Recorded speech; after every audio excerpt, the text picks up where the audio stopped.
ان الحمد للہ والصلاة والسلام علی نبی۔ میت کے قریب کون ہوتا ہے؟ جس وقت نزا کی کیفیت ہوتی ہے تو اس وقت حالات کیا ہوتے ہیں، اور موت کی سختی سے بچنے کے لیے کون سی دعا ہے؟ ان سب باتوں کو ہم سورہ واقعہ کی آیت نمبر 83 سے 87 کے ضمن میں جانتے ہیں۔ ارشاد باری ہے آیت نمبر 83، فَلَوْلَا إِذَا بَلَغَتِ الْحُلْقُومَ، پس تم کیوں نہیں لوٹا دیتے؟ اِذَا بَلَغَتِ الْحُلْقُومَ، جب روح حلق تک پہنچ جاتی ہے،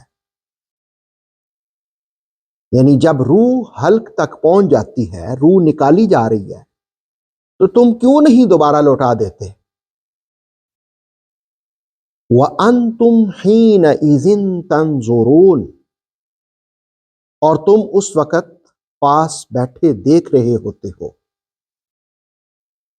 وَنَحْنُ أَقْرَبُ إِلَيْهِ مِنْكُمْ وَلَكِنْ لَا تُبْصِرُونَ، اور ہم اس وقت بھی تم سے زیادہ مرنے والے کے قریب ہوتے ہیں، لیکن تم دیکھ نہیں سکتے۔ فَلَوْلَا إِن كُنتُمْ غَيْرَ مَدِينِينَ، پس اگر تم کسی کے حکم کے پابند نہیں ہو، تَرْجِعُونَهَا إِن كُنتُمْ صَادِقِينَ، تو پھر کیوں نہیں لوٹا دیتے مرنے والے کی روح کو اگر تم سچے ہو؟ سورہ واقعہ کی ان 5 آیات میں جن کا ترجمہ آپ نے ملاحظہ کیا، نزا کی کیفیت کو بیان کیا گیا، یعنی موت کے وقت کی کیفیت کو بیان کیا گیا۔ اگر آپ سورہ واقعہ کی اس سے پہلے والی آیات ملاحظہ کریں تو اس میں قرآن کی عظمت کو بیان کیا، پھر قرآن کی طرف توجہ نہ کرنے والوں اور جھٹلانے والوں کو مخاطب کر کے ان کو اب موت یاد دلائی گئی کہ ذرا مرنے کی کیفیت تو دیکھو، نزا کی کیفیت کو دیکھو۔ فَلَوْلَا إِذَا بَلَغَتِ الْحُلْقُومَ، جس وقت روح تمہارے حلق تک پہنچ جائے گی، پھر مرنے والے کے دوستوں کو، احباب کو، رشتہ داروں کو مخاطب کر کے قرآن نے کہا وَأَنْتُمْ حِينَئِذٍ تَنْظُرُونَ، اور تم اس وقت پاس بیٹھے دیکھ رہے ہوتے ہو۔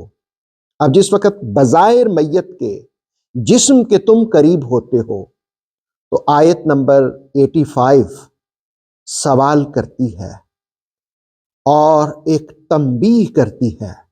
اللہ رب العالمین نے فرمایا کہ بتاؤ اس وقت تم قریب ہوتے ہو یا ہم قریب ہوتے ہیں؟ پھر اللہ رب العالمین نے فرمایا کہ اس وقت بھی تمہاری نسبت مرنے والے کے ہم زیادہ قریب ہوتے ہیں، یعنی اللہ زیادہ قریب ہوتا ہے۔ وَنَحْنُ أَقْرَبُ إِلَيْهِ مِنْكُمْ وَلَكِنْ لَا تُبْصِرُونَ، اور ہم اس وقت بھی تم سے زیادہ مرنے والے کے قریب ہوتے ہیں لیکن تم دیکھ نہیں سکتے، یعنی تمہاری بے بسی ہے کہ بظاہر جسم سے قریب ہونے کے باوجود بھی تم اس کی روح سے قریب نہیں ہوتے، اس سے قریب نہیں ہوتے۔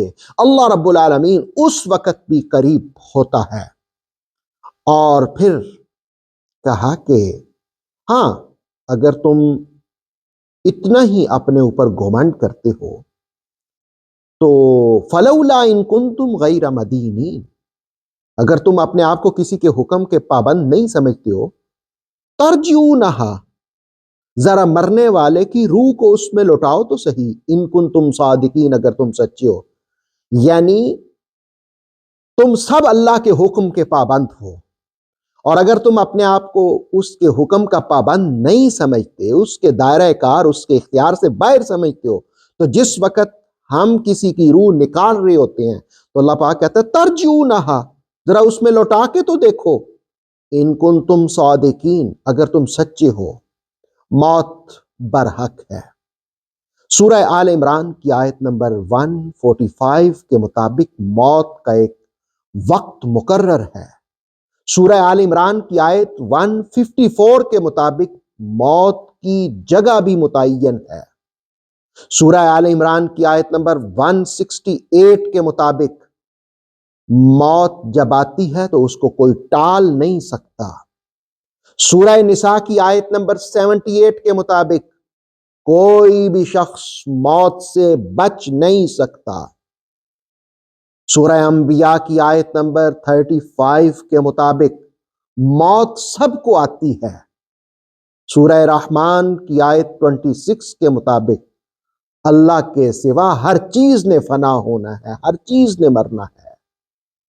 ہاں، مسند عائشہ کے حوالے سے یہ دعا جو موت کی سختیوں سے بچاتی ہے، اللہم اعنی علی سکرات الموت، اے اللہ مجھے موت کی سختیوں سے محفوظ رکھنا، ان پر فتح نصیب کرنا۔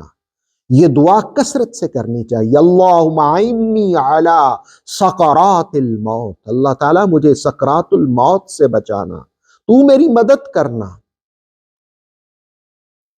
جس وقت انسان کے وجود سے انسان کی روح نکلتی ہے تو شداد بن اوس کہتے ہیں کہ روح نکلتی ہے تو نگاہ اس کا تعاقب کرتی رہتی ہے کہ دیکھو جسم سے روح نکل گئی۔ ہمیں یہ آیات سکھاتی ہیں کہ مرنا سب نے ہے، مرنے سے پہلے اپنے مرنے کی تیاری ضرور کرنی چاہیے۔ اللہ ہمیں اعمال صالح کرنے کی توفیق عطا فرمائے۔ آتھینٹک اسلامک نالج کے لیے نور وحی یوٹیوب چینل کو سبسکرائب کیجئے، بیل آئیکن کو پریس کرنا مت بھولیے۔ نور وحی فیس بک، انسٹاگرام اور ٹک ٹاک پیج کو بھی فالو کیجئے تاکہ ہماری ہر نیو ویڈیو آپ تک بروقت پہنچ سکے۔